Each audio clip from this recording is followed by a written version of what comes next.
Well, well, the whispers grew teeth. Look who they're finally talking about.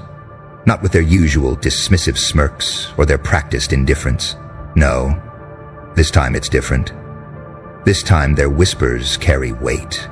Their glances hold calculation. Their conversations pause when you enter. Because they finally figured it out.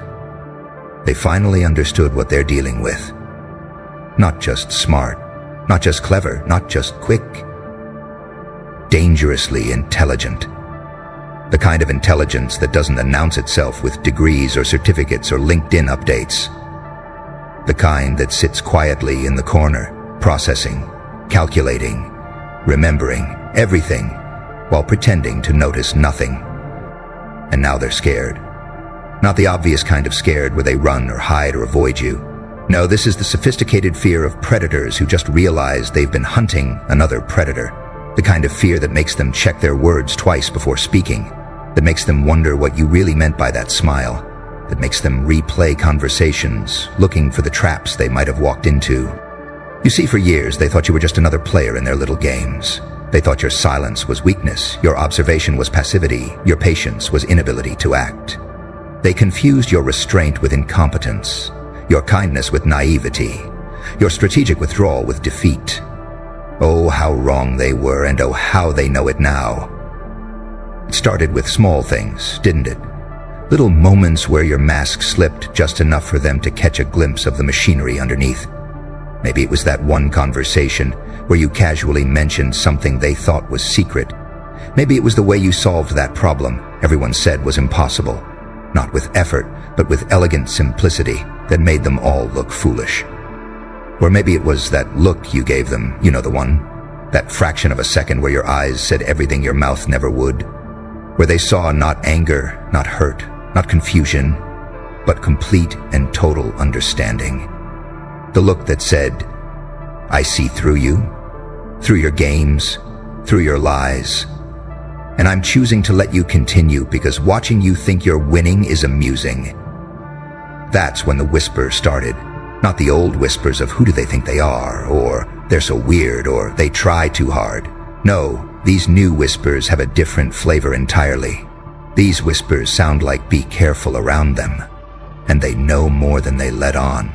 And I think we underestimated them. And something about them makes me nervous. Because intelligence, real intelligence, the dangerous kind, it doesn't need to advertise. It doesn't need to debate or argue or prove itself right in every conversation. It observes, it catalogs, it connects dots that shouldn't be connected. It sees patterns where others see chaos. And, most terrifyingly of all, it waits for the perfect moment to reveal exactly how much it knows. They're starting to notice the pattern now, aren't they? How you're always 3 steps ahead but pretend to be catching up. How problems solve themselves when you're around, but you never take credit.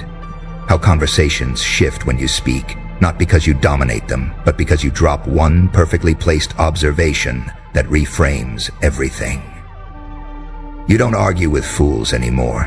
You just ask them questions, the right questions, the ones that make them argue with themselves later. You plant seeds of doubt in their certainties, not with confrontation, but with curious innocence that makes them wonder if they ever knew anything at all. You've mastered the art of making people think your ideas were theirs, of leading from behind, of winning battles they didn't even know were being fought. And the truly terrifying part for them? They can't figure out your game. Because everyone has a game. Everyone wants something, everyone can be bought, or broken, or bent. But you seem to be playing by different rules entirely. Or worse, no rules at all. You're not after money, or status, or approval, or revenge.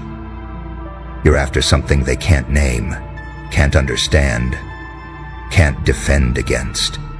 It's like you're conducting an orchestra they can't hear, moving pieces on a board they can't see, fighting a war they didn't know had been declared.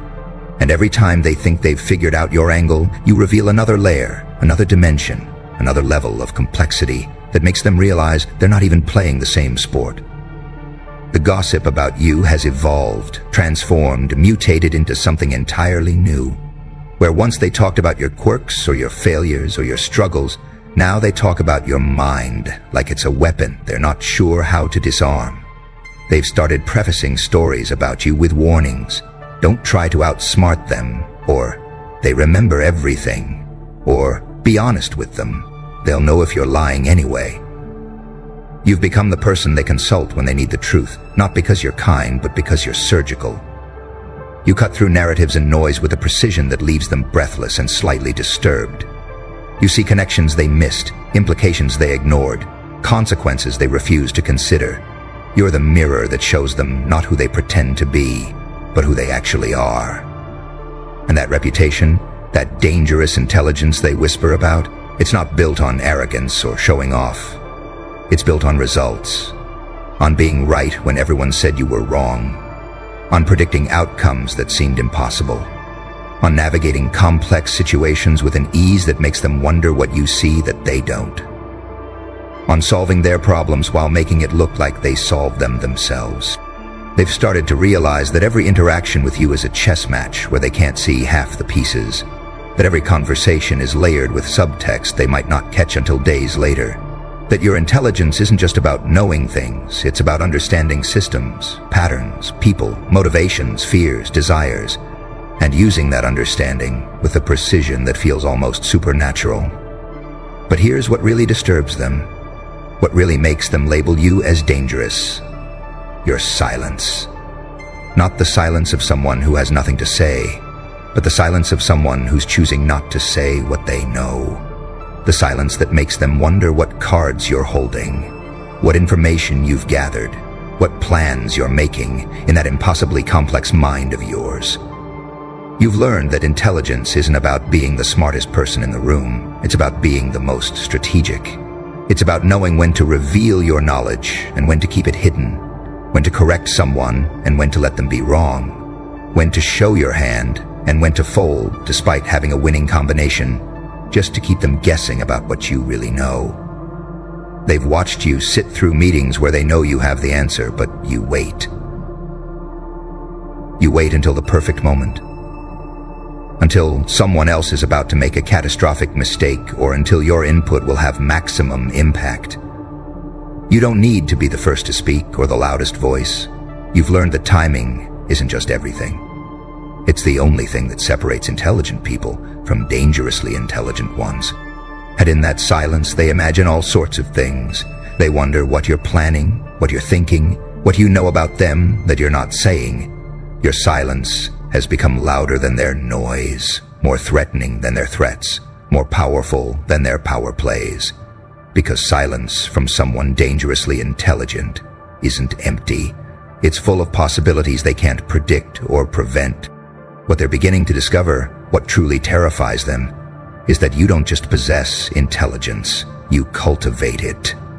You've built an invisible network of information, observations, and connections that spans further than they imagined. Not through spy games or manipulation, but through something far more sophisticated: genuine attention. While they were busy talking, you were listening. While they were performing, you were observing. While they were competing for attention, you were taking notes. Mental notes that you file away with perfect clarity, creating a vast database of who said what, who did what, who's connected to whom, who's lying about what, who's hiding what fears behind what facades. You remember the throwaway comment someone made 3 years ago that contradicts what they're saying now. You notice when someone's story changes depending on their audience. You catch the micro-expressions that reveal true feelings, the verbal patterns that indicate deception, the behavioral changes that signal hidden agendas. You've become a living archive of everyone's inconsistencies, and they know it. But you don't use this information like they would, as ammunition or blackmail or power plays. No, you use it strategically, surgically, sometimes even kindly. You redirect conversations away from someone's hidden insecurity. You quietly solve problems before they become visible. You navigate social dynamics with an understanding that makes everything seem effortless, natural, coincidental. The whispers about your intelligence have taken on an almost mystical quality, because you understand something they're only beginning to grasp. Intelligence isn't just about processing information. It's about processing people. You've developed a psychological sophistication that makes every interaction feel like you're playing three-dimensional chess while they're playing checkers. You know exactly which buttons to push, but more importantly, you know which ones not to push. You understand their triggers better than they do, their patterns better than they do, their blind spots better than they do. You could destroy them with a few placed observations, but you don't. That restraint, that choice, that's what makes you dangerous. Power isn't about what you do, it's about what you could do, but choose not to. You've mastered the art of letting people reveal themselves while revealing nothing. You ask questions that seem innocent but are designed to expose truth. You create conversations where they end up telling you everything while thinking they've told you nothing. You've become a confessor who never asked for confessions, a therapist who never offered therapy, a judge who never declared court in session. They find themselves telling you things they've never told anyone, not because you pushed, but because you created space. And then they realize, sometimes days later, that while they were spilling their secrets, you shared none of yours. They know your thoughts on abstract concepts, but not your personal pain. They know your observations about the world, but not your individual struggles. You've become knowable, but unknowable. The fear you've earned isn't the crude fear of violence or aggression. It's the sophisticated fear reserved for forces that operate beyond conventional understanding. It's the fear astronomers must feel looking at black holes, knowing they exist, seeing their effects, but never quite grasping their true nature.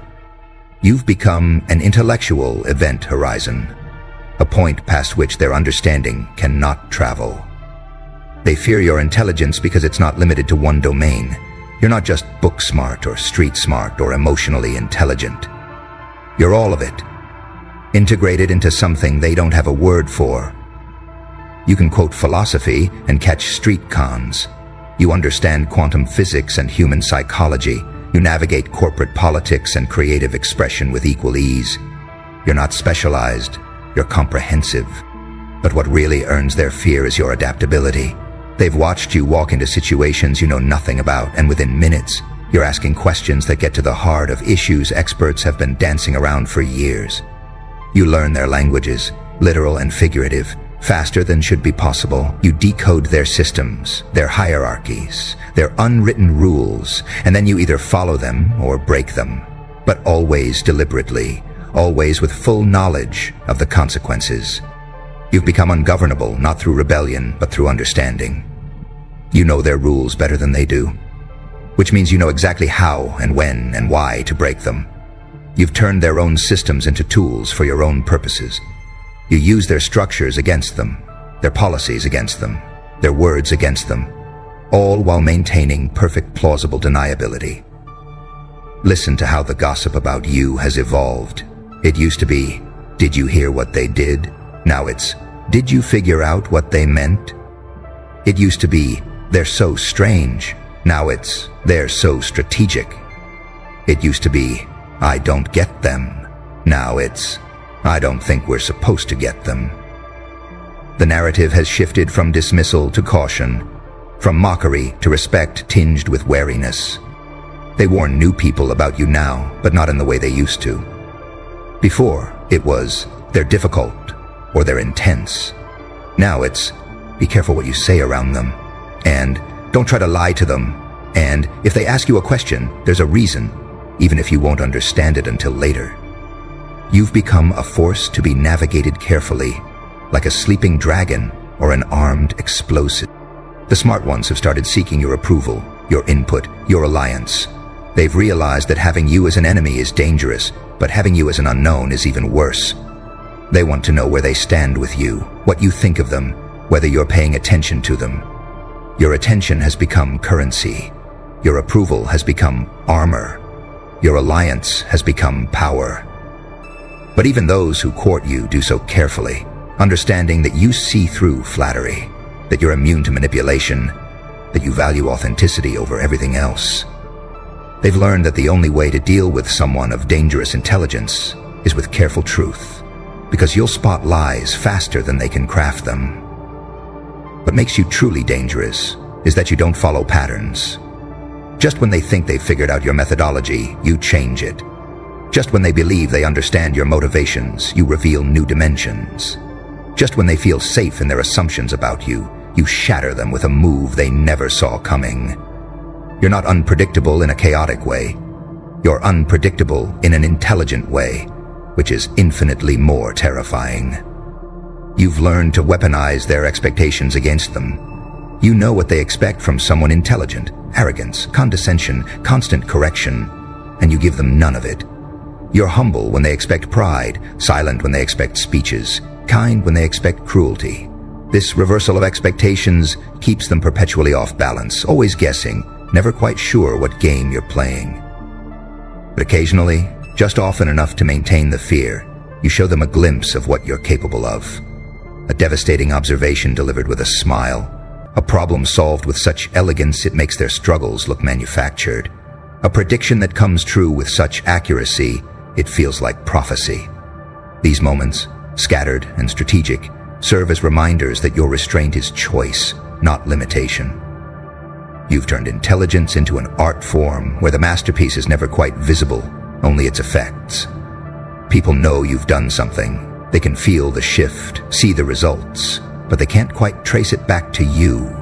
You've become the intellectual equivalent of dark matter, invisible but undeniably present, affecting everything while touching nothing directly. The fear they have of your intelligence has transformed into something more complex, a grudging respect that borders on reverence. They've realized that you could dismantle their lives with information, destroy their self-image with observation, unravel their plans with insight. But you don't. This restraint, this choice to possess power without abusing it, has earned you something rarer than fear or love: genuine awe. They respect you because you don't need to prove your intelligence constantly. You don't correct every mistake. Don't challenge every incorrect statement. Don't feel compelled to be the smartest person in every conversation. Your intelligence is like a sheathed sword.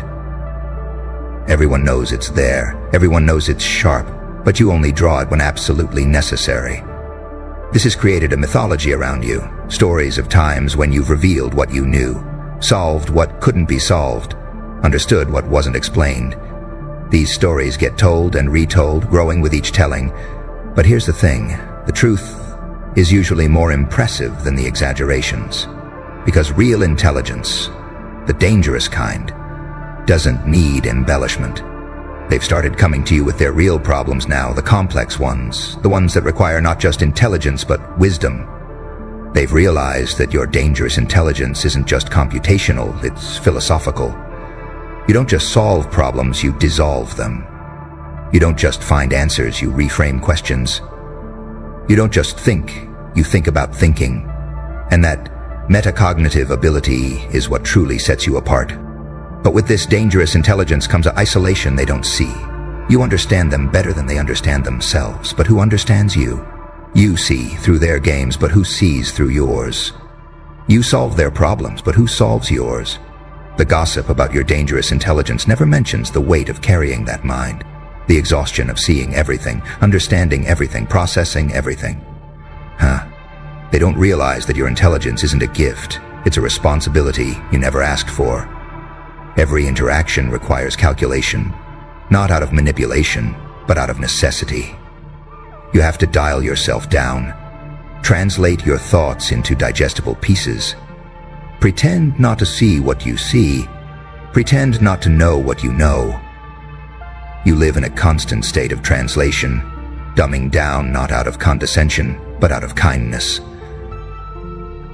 The whispers about your dangerous intelligence never capture the burden of being right, when being right brings no satisfaction, of predicting outcomes you can't prevent, of seeing the mistakes people are about to make and knowing they won't listen to warnings, of understanding problems at levels where solutions become impossible because the real issue is human nature itself.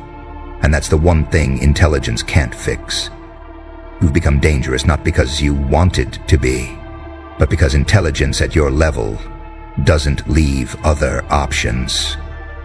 You can't unknow what you know, unsee what you see, unfeel what you understand. You're dangerous because you're awake in a world that prefers sleep, aware in a reality that rewards ignorance, conscious in a system that runs on unconsciousness. So now you occupy a unique position in their social ecosystem. You're not at the top of the hierarchy, that would be too visible, too vulnerable. You're not at the bottom, that would be wasteful.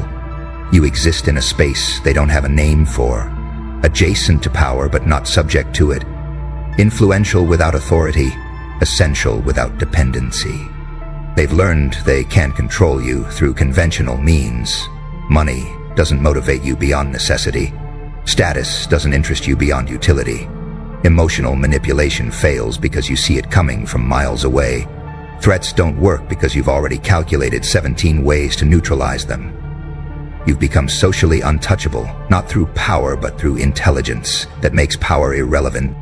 Your position is self-created and self-maintained. You don't need their structures because you've built your own. You don't need their approval because you've transcended their metrics. You don't need their understanding because you've accepted that they can't provide it. You're dangerous because you're autonomous. And autonomy backed by intelligence is the ultimate threat to any system.